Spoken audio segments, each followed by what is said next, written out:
scary moment for the Warriors last night when Steph was injured, going for a loose ball with just over 2 minutes left in the game.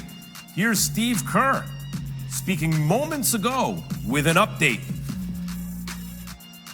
I don't really have any update. I haven't even talked to him about it. We had a film session just now. Yeah, we expect him to play tomorrow, but I don't have any details.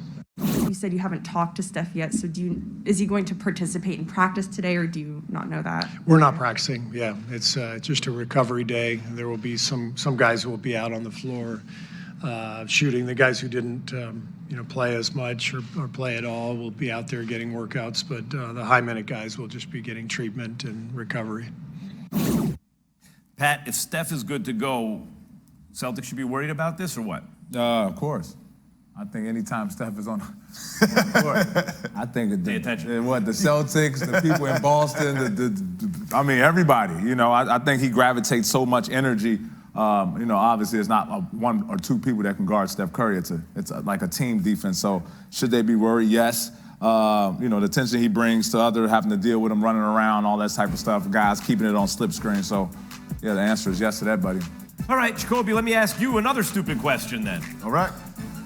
Game 4 is must win, right? For the That is Warriors. a stupid question. This is an absolute must win. Right. You cannot go down 3-1 to this Celtics team. And we always talk about the third quarter Warriors. We got a fourth quarter Celtics thing going on now.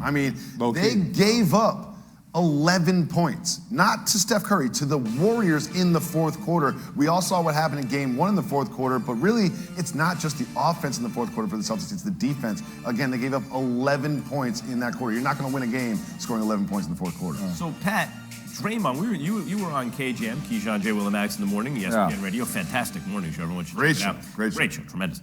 And you were talking about, we were asking you about players like you, great defensive players who are agitators. And you mentioned Draymond and maybe one other name as that kind of player.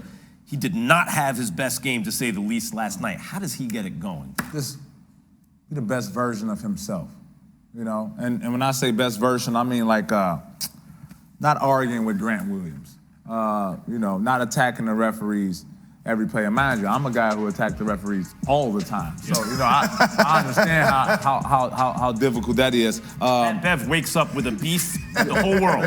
He's beefing with the whole world as soon as he wakes up. So and shooting it with confidence. We haven't seen, Draymond, I haven't seen him hit a three in a long time now. And I'm just being honest, So that and a fine line of playing with emotion but not being emotional.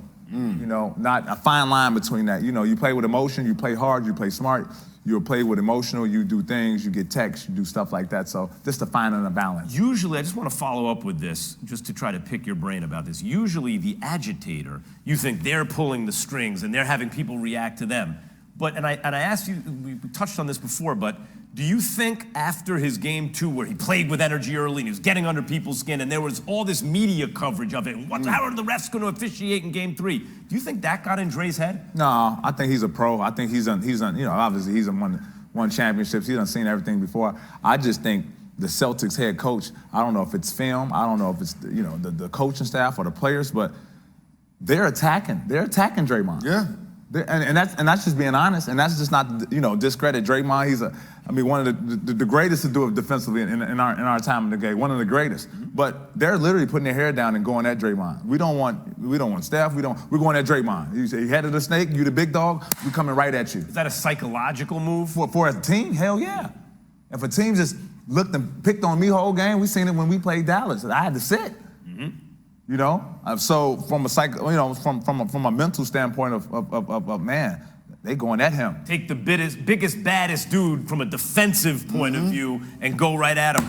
Jacoby, why were the Celtics able to dominate the Warriors in the paint, and is that repeatable in game 4? It is repeatable, and it's a problem. One thing the Warriors are not going to do between game 3 and game 4, they can make adjustments, they can have meetings, they can have practice. They're not going to get bigger. Yeah. They're not going to get bigger, and you look up and down the roster at every single position, the Celtics are just bigger. Yeah. Look at the paint points. They doubled them up in the paint. And we all talk about three-point shots too, both. and three-point percentages. They had 15 offensive rebounds. That's 15 times, Pat Bev, you're a defensive player. Yeah. That's 15 times you got the stop. Yeah. You force them into a bad shot. You get the miss. and then they just get another possession out of it. And this is a problem for the Warriors. Now, I'm not going to overreact to one game. I still think the Warriors are going to win in 7, but this is an issue for them. They need to focus defensively and make sure that they get their offensive rebounders like Time Lord off the ball. I mean, even when they had Bogut, but when they went with the death lineup, the small lineup, it was Draymond doing everything, not getting picked on, right? And also shooting the 3 that allowed them to play 5 out and play that small lineup. If he doesn't do that, they don't have a big on the team that can. It's every position. Every position, the Celtics are bigger. They're just bigger. And you got to think the Golden State Warriors that we're used to, you know, they were able to put Kevin Durant at the 5. You know, they had Bogut. They had DeMarcus Cousins. They had guys who can rebound the ball at a high level. And, you know, unfortunately, you know, Wiseman being out, they don't have that this year. So they depend on Draymond to not only get stops, to get rebound, you know, and it's tough. It's tough. And a young